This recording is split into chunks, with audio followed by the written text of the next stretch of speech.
Last stop. Louis? I'm your Uncle Jonathan. Are you wearing a robe? It's a kimono. Here we are.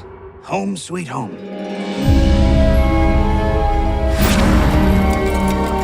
You're Louis, I presume. How was your trip? This old hag is my neighbor. I'm relieved to see you didn't inherit your uncle's freakishly oversized head. My God, did that withered purple skeleton just speak?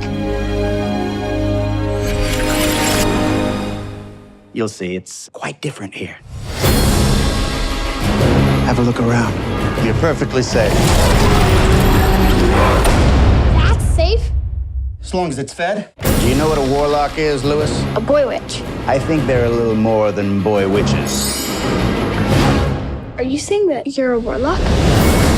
Please teach me, please, please. Okay, have it your way. I can give you the right books, teach you the right spells, but that last 1%, that's up to you. I don't want the creepy little runt. Think I want him?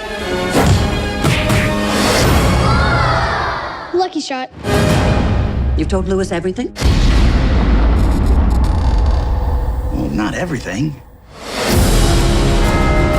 Do you hear the ticking? This house used to be owned by another warlock. He's very wicked, very powerful.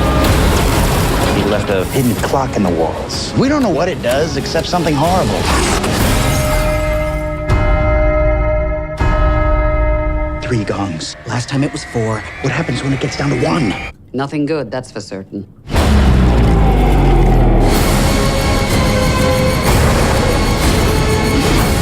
We have to destroy the clock. So creepy. You can't do this alone. I can help you. You want to see some real magic? I'll show you.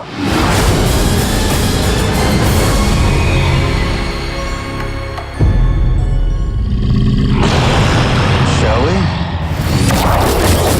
God, I hate pumpkins. Did you see that?